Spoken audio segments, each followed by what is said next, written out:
राधे राधे आप सभी को।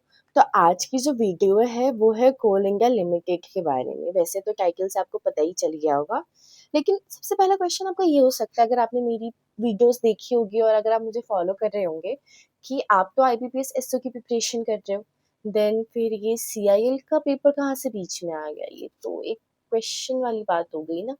देखो, जो आईबीपीएस एसओ का मतलब एग्जाम है वो दो लेवल पे होगा, एक प्रीलिम्स है, दूसरा मेंस है। प्रीलिम्स में हमारी इंग्लिश आ जाती है, क्वांट्स आ जाते हैं, मैथ्स आ जाती है। ओके, ये तीन सब्जेक्ट है। अब वही सेम जो हमारा कोल इंडिया लिमिटेड है उसके दो एग्जाम होते हैं, साथ में होंगे लेकिन डिवाइड है पेपर। पेपर वन है वो 100 मार्क्स का है, इंग्लिश है, क्वांट्स है, रीजनिंग है। सेम है एज आईबीपीएस एस। एक्स्ट्रा इसमें GK. GK not so good, but मेरी मीडियम लेवल पे है तो इतना इफेक्ट मुझे नहीं डालेगी, मैं ये कर सकती हूँ। देन उसके बाद मतलब मुझे जीके में भी करंट अफेयर्स का कोई आइडिया नहीं है, क्या चल रहा है क्या नहीं चल रहा है। 1 महीने पहले तक मैं फॉलो कर रही थी, बट अब भी मैंने कुछ नहीं कर रखा। हाँ, जो हिस्ट्री पॉलिटिक्स वगैरह है वो चीज़ें मुझे आती है। ज्योग्राफी अगेन मेरा बहुत ही वीक सब्जेक्ट है, तो ना इंटरेस्ट है ना याद हो पाता है, पता नहीं क्यों। तो अगर आपके लिए कुछ, आपके पास कोई अच्छी सजेशन हो ज्योग्राफी करने के लिए, तो प्लीज़ मुझे कमेंट बॉक्स में बताना। देन पेपर टू के लिए पेपर टू के लिए देखो, टेक्निकल पार्ट है जो हमारा आईबीपीएस एसओ में मेंस लेवल पे पूछा जाएगा, तो ऑलमोस्ट पेपर सेम है, इसलिए मैंने कोल इंडिया लिमिटेड के लिए सीआईएल के लिए अप्लाई किया। अब देखो, हम ये मतलब प्रिडिक्ट कर रहे हैं एक तरीके से कि हमारा 2026 का एग्जाम होगा कब। अब क्यों कर रहे हैं ये भी मैं बताती हूँ आपको। मैंने जो चेक किया, 2017 में हमारा जो लास्ट डेट थी अप्लाई करने की वो थी 3 फेब। तो एग्ज़ाम था 26 मार्च को। लमसम यहाँ पे 45 डेज़ का गैप है या उससे ज़्यादा भी हो सकता है। बट अगर इस बार अप्लाई मतलब फेब में अप्लाई किया है तो एंड ऑफ मार्च में पेपर है। 2020 में 19 मार्च लास्ट डेट थी अप्लाई करने की, तो 27 फेब को पेपर था। अगेन जन में है तो फेब में पेपर है। यहाँ पे काफ़ी कम टाइम है, यहाँ पे थोड़ा ज़्यादा था। ऑलमोस्ट आप कह सकते हो कि 2 महीने का टाइम था, नॉट सो 2 महीने, बट 45 डेज़ तो थे।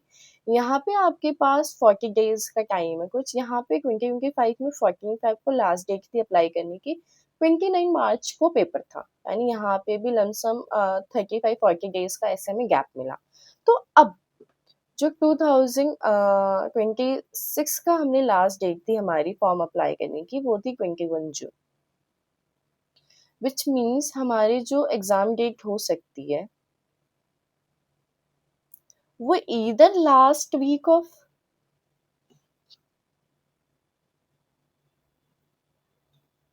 जुलाई होगी या फिर फर्स्ट वीक ऑफ अगस्त होगी।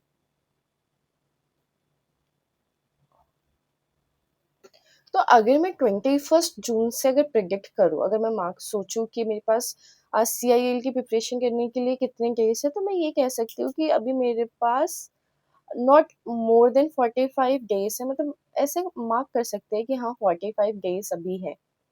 ये ज़रूरी नहीं कि 45 डेज़ हो, मे बी हम अगर हम लकी हुए तो 45 डेज़ से हमें एक्स्ट्रा टाइम मिल सकता है।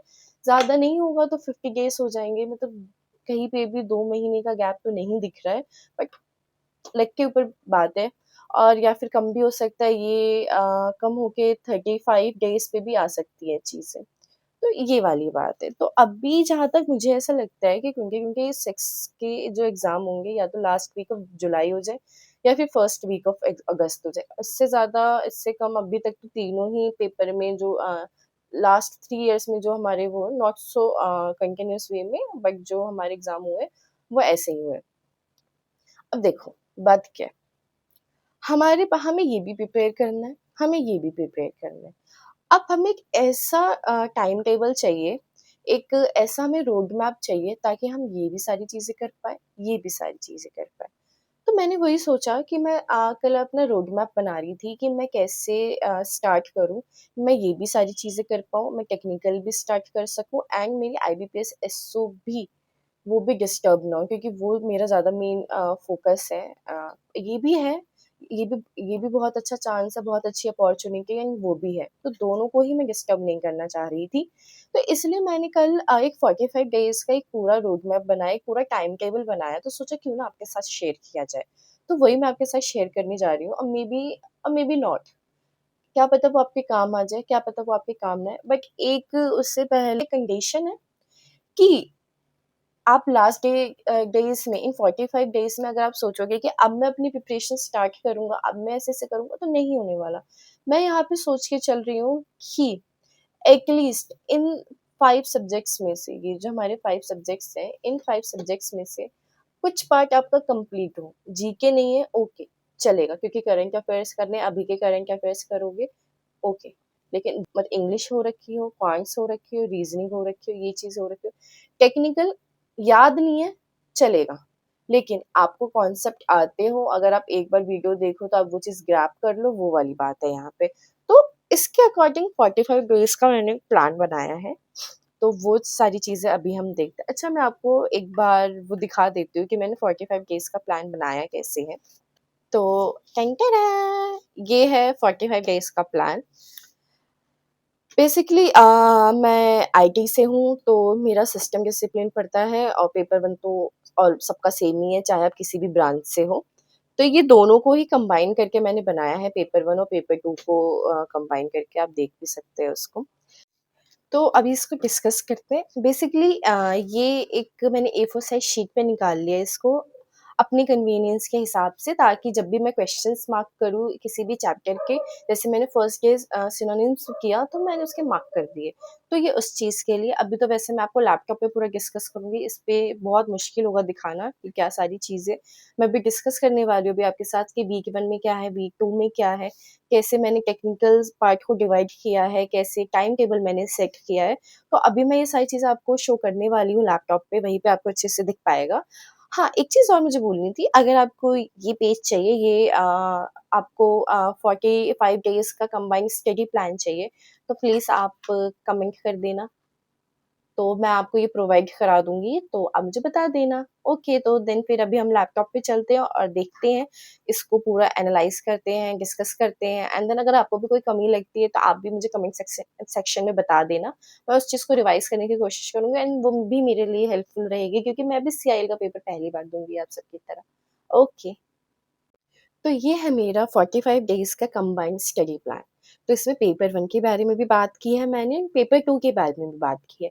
जो पेपर 2 है वो मेरा सिस्टम का है, आपका कुछ और हो सकता है, तो उसके हिसाब से सिलेबस हमारा डिफरेंट होगा, तो मैं बताऊँगी कि आप कैसे उस सिलेबस को आप एक्सचेंज कर सकते हो, मतलब चेंज कैसे आप कर सकते हो वहाँ पे, और कैसे बहुत ईज़ी अपने सिलेबस को मेरे सिलेबस के साथ चेंज करना है, टेक्निकल पार्ट के लिए बस।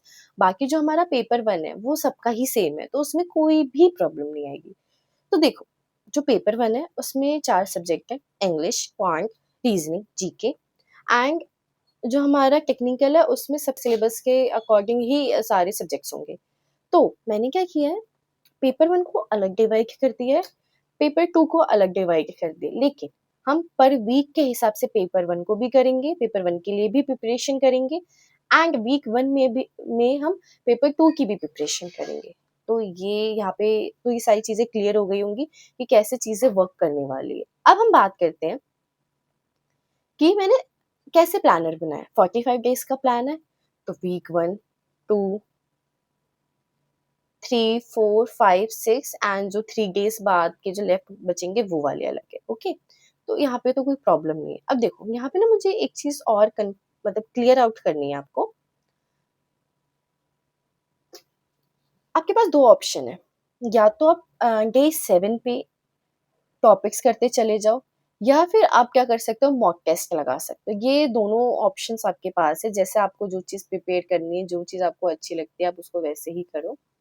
तो ये आपका ऑप्शन है, ये आपको कैसे करना है। मैंने दोनों ही चीज़ें डाल दी है, मेबी ऐसा हो सकता है कि आपके टॉपिक्स कंप्लीट हो जाए जल्दी ही, आपके पास एक्स्ट्रा टाइम हो तो आप मॉक टेस्ट प्रेफ़र करो, अगर नहीं है तो आप टॉपिक कर सकते हो। ये सारी चीज़ें आपके ऊपर है।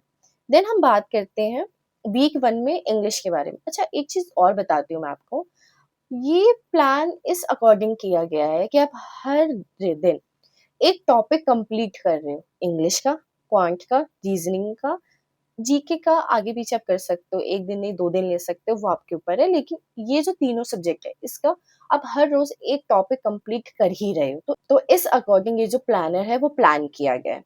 कोई इश्यू नहीं है अभी तक। बहुत ईज़ी था, ये तो समझ में आ ही गया होगा। अब हम आगे बात करते हैं। तो देन अब हम डिस्कस करते हैं वीक 1। इंग्लिश को कंप्लीट करने के लिए आपको 2 वीक का टाइम लगेगा। क्वांट के लिए आपको 3 वीक का लगेगा एंड रीजनिंग के लिए भी अगेन आपको 3 वीक्स का ही टाइम लगने वाला है। तो उस अकॉर्डिंग ही ये चीज़ें बनाई गई। अब देखो जैसे मैं अभी आपको वीक 1 का बताती हूँ।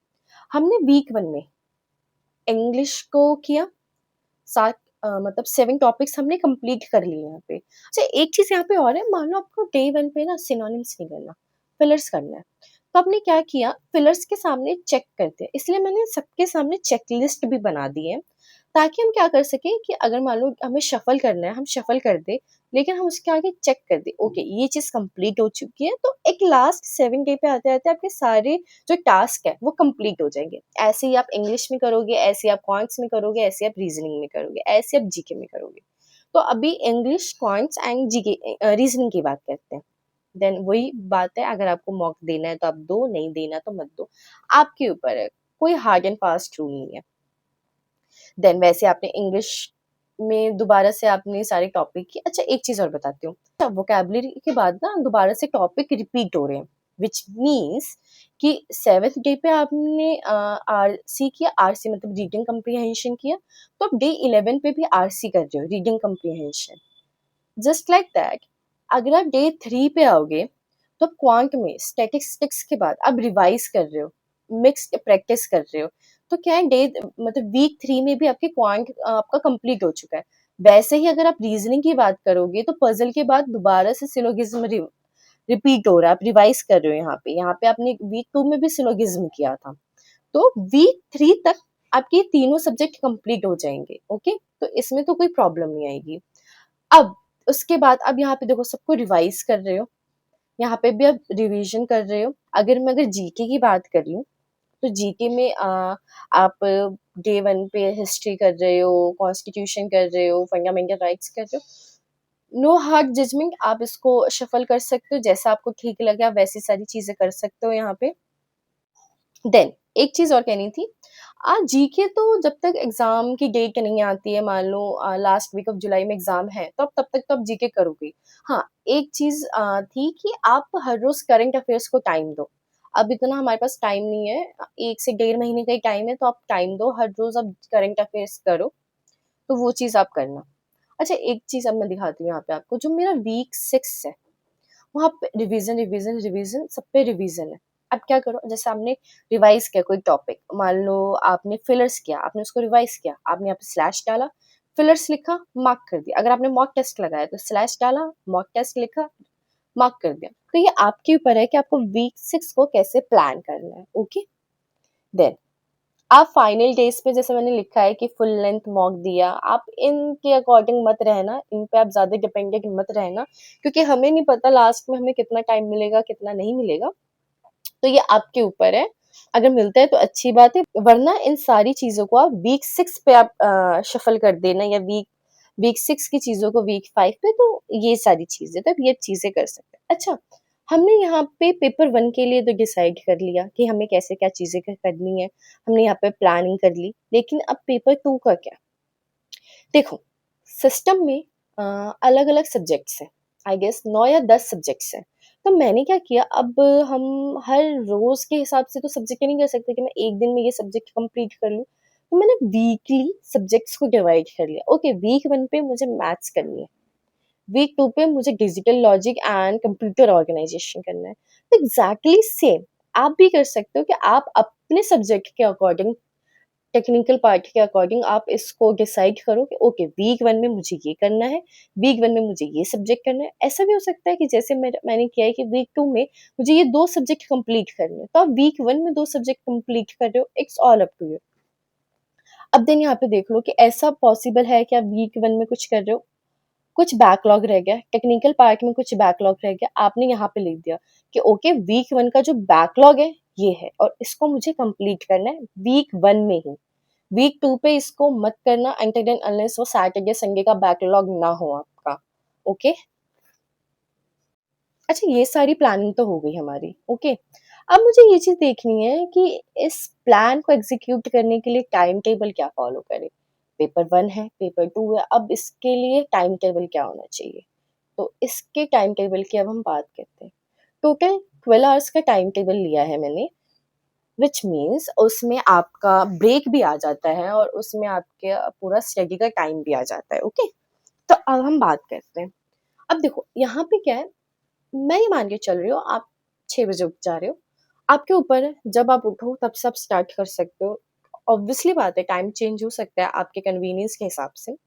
तो 6 AM टू 9 AM आप टेक्निकल सब्जेक्ट पे फोकस कर रहे हो, बिकॉज टेक्निकल जो सब्जेक्ट है उनके टॉपिक्स बहुत ज़्यादा है, वो इतनी जल्दी नहीं होने वाले और टाइम हमारे पास बहुत कम है। तो इसलिए आप 6 to 9 3 आवर्स के लिए आप अपने, क्योंकि फ्रेश माइंड रहेगा और टेक्निकल ज़्यादा है तो आप उसको अच्छे से ग्रैब कर पाओगे, सारे कॉन्सेप्ट को अच्छे से समझ पाओगे, इसलिए हमने स्टार्टिंग किससे की, टेक्निकल पार्ट से। देन 9 to 10 AM हमने इंग्लिश किया। यहाँ पे मैंने ब्रेक क्यों नहीं रखा, आपने 3 घंटा आप कंटिन्यूसली तो प्रिपेयर नहीं करने वाले, और इंग्लिश एक ऐसा सब्जेक्ट है कि अगर आप उसको हाफ एन आवर भी दो तो इनफ है। तो मैंने 1 आवर का रखा है, 1 आवर है, आपको अगर करना है तो आप करो, वरना 30 मिनट्स 45 मिनट्स इंग्लिश आप कर सकते हो, वरना आगे पीछे भी आप इसको आप ऐसा ब्रेक ले लो और जब आपको बीच में टाइम मिले तब आप इंग्लिश कर लेना, कोई हार्ड एंड फास्ट रूल नहीं है। देन 10:30 to 12:30 मतलब 2 आवर का ये टाइम है जिसमें आप क्वांट करोगे, जिसमें आप कोई सा भी एक क्वांट का टॉपिक उठा सकते हो और आपने उसके क्वेश्चंस लगा लिए, रिवाइज कर लिया पहले सारे फॉर्मूले क्या है एंड देन उसके क्वेश्चंस लगा लिए। देन हम बात करते हैं रीजनिंग की। 1 आवर का मैंने गैप लिया, इसमें आप अपना लंच कर लो, आप माइंड को थोड़ा सा रेस्ट कर दो, क्योंकि आपने क्वांट्स किया, क्वांट्स करने के बाद ऑब्वियसली दिमाग बहुत ज्यादा थक जाता है। देन आपने की रीजनिंग, रीजनिंग के लिए अगेन मैंने 2 आवर्स का टाइम रखा है, उसमें आप आराम से रीजनिंग करो। अच्छा एक चीज और, आपके साथ ऐसा होता है कि नहीं होता वो मुझे नहीं पता, बट मेरे साथ ऐसा होता है कि रीजनिंग करने के बाद ना दिमाग और ज्यादा काम करने लगता है, मतलब दिमाग ना एक्टिव हो जाता है कि हाँ वो और ज्यादा चीजों को एनालाइज करने लगता है। तो इसलिए मैंने हाफ एन आवर का यहाँ पे बस ब्रेक रखा है कि आप एक बार हाफ आवर का ब्रेक ले लो, ताकि आप जीके या करंट अफेयर्स जो आपको करने हैं आप 1 घंटे के लिए पढ़ सकते हो। देखो करंट अफेयर्स तो रोज करने ही करने हैं, वो स्किप नहीं करना, वो ऑप्शन नहीं है हमारे पास। जीके आप पे डिपेंड करता है, अच्छा आपकी जीके थोड़ी अच्छी है तो कम टाइम दे दो, नहीं है अच्छी है तो आप 1 आवर जीके का दे दो, करंट अफेयर सबसे लास्ट में करना फिर। ओके, फिर मैंने 1 आवर का यहाँ पे फिर से ब्रेक दिया। अब 6 to 8 PM जो मैंने दिया है वो है टेक्निकल एमसीक्यू का और पीवाईक्यूज का। क्यों, जो भी आपने टॉपिक्स किए हैं, आज मान लो आपने 2 टॉपिक कंप्लीट कर दिए उस 3 आवर के सेशन में, तो उसके क्वेश्चंस लगाओ। वहां पे आपने थ्योरी की, अब देखो क्या है ना, अगर आप आज थ्योरी करते हो और कल या 2 दिन के बाद आप क्वेश्चंस करने का सोचोगे, तो अभी आपके पास इतना टाइम नहीं है कि आप इतना गैप ले सको। तो अच्छा ये है कि जिस दिन आप टॉपिक करो उस दिन उसके क्वेश्चंस कर लो, ताकि वो टॉपिक आपका वहीं पे कंप्लीट हो जाए। देन 8 to 9 में यहाँ पे आप रिवाइज कर सकते हैं जो भी चीज़ आपको रिवाइज करनी है। ओके, आज जो मैंने टेक्निकल पार्ट पढ़ा वो आप यहीं पे रिवाइज कर लेना, यहाँ पे आप इंग्लिश को रख लेना या रीजनिंग को रख लेना, क्वांट्स को रख लेना, जो भी आपको रिवाइज करना है, या फिर जो आपका बैकलॉग बचा है उसको कंप्लीट कर लेना। जैसे मैंने यहाँ पे लिखा, मान लो कि अच्छा ओके मेरा ये बैकलॉग है, मुझे कंप्लीट करना है, तो मैंने इस टाइम में कंप्लीट कर लिया। इसके बाद आप हाफ एन आवर और दे सकते हो करंट अफेयर्स को, वो आपके ऊपर है। अगर आपसे यहाँ पे जीके और करंट अफेयर्स दोनों हो जाती है तो अच्छी बात है, अगर नहीं होती तो आप बाद में कर सकते हो। आप टाइमिंग को चेंज कर सकते हो, किसी में आप 1 आवर एक्स्ट्रा कर सकते हो, किसी में कम कर सकते हो, वो सारी चीजें आपके ऊपर है। तो ये हमारा क्या है, टाइम टेबल है जिसको हमें फॉलो करना है यहाँ। देन अब हम बात करते हैं कि हमारे टारगेट्स होने क्या चाहिए। ओके, चलो अब हम बात करते हैं, वीकली टारगेट है, मतलब पर वीक के अकॉर्डिंग क्या होना चाहिए। हर संडे को आप मॉक टेस्ट दो एक। अच्छा देखो, वीक 1 में मॉक टेस्ट देने का मतलब क्या है, वीक 1 में मॉक टेस्ट देने का मतलब ये है कि आप देख रहे हो कि आपकी प्रोग्रेस क्या है। अगर आप मेरी एक एडवाइस फॉलो करोगे ना, तो जब आप सीआईएल का एग्जाम दो, मतलब जब सीआईएल की आप प्रिपरेशन करना स्टार्ट करो, उससे पहले ना 1 या 2 मॉक टेस्ट आप दे देना, ताकि आपको ना लेवल का पता चल सके, आप एनालाइज कर पाओ कि आपको क्वेश्चंस किस लेवल के करने हैं। तो वो आपके लिए ज्यादा बेनिफिशियल होगा, वरना प्रॉब्लम आती है, हमें पता नहीं रहता कि लेवल क्या था और हम मीडियम लेवल का पूछा हमने इजी का कर लिया, या मीडियम लेवल का आता है हमने हार्ड लेवल का कर लिया। तो पहले लेवल एक बार पता करो, टीचर्स का भी देखो समझो, और एक बार खुद से भी एनालाइज करो कि क्या लेवल है, और उस लेवल से फिर आप क्वेश्चंस करना स्टार्ट करना। देन उसके बाद आप क्या कर रहे हो, टेक्निकल टॉपिक के टेस्ट दे रहे हो पर वीक के। 2 मत दो, कोई प्रॉब्लम नहीं है, क्योंकि हम यहाँ पे एमसीक्यू को फॉलो कर ही रहे हैं, पीवाईक्यू लगा ही रहे हैं, तो यहीं पे हमारा टाइम कंज्यूम हो जा रहा है, तो इसके लिए एक्स्ट्रा टाइम निकालने की ज़रूरत नहीं है।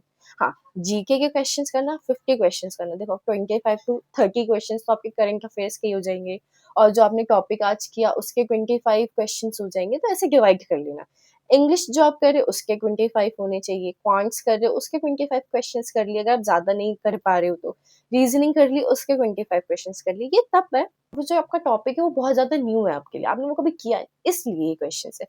वरना आपके टॉपिक्स अगर कंप्लीट है तो ये 20 क्वेश्चंस की जगह 100 क्वेश्चंस भी हो सकते हैं। 25 क्वेश्चंस की जगह ये 50, 60, 70 क्वेश्चंस भी हो सकते हैं। रीजनिंग में भी सेम ऐसे ही वो आप इंक्रीज कर सकते हो। देन टेक्निकल एमसीक्यू लगाना डेली 20, हाँ, ये आप कर सकते हो। अगर आप ये नहीं करना चाहते, एक्स्ट्रा टाइम नहीं निकालना चाहते, तो जब आप यहाँ पे टेक्निकल एमसीक्यू कर रहे हो, तो आप सॉल्यूशन मत देखना, आप खुद ही क्वेश्चन को मार्क करना, देन उसके बाद चेक करना कौन सा सही है, कौन सा गलत है, देन उसको एनालाइज करना। तो यहीं पर जो आपके ये जो 2 पार्ट्स हैं, वो कंप्लीट हो जाएँगे। तो ये आपका पर वीक के हिसाब से क्या है, आपके टारगेट्स हैं कि आपको ये सारी चीज़ें फॉलो करनी है। उसके बाद आप प्लानर बनाते हो, तो आपको प्रोग्रेस भी ट्रैक करनी है। तो ये चीज़ बहुत ज़्यादा इम्पोर्टेंट है किसी भी प्लानर में, कि आपकी जो प्रोग्रेस है, वो किस लेवल पे इंक्रीज़ हो रही है या क्या प्रॉब्लम आ रही है, जो भी।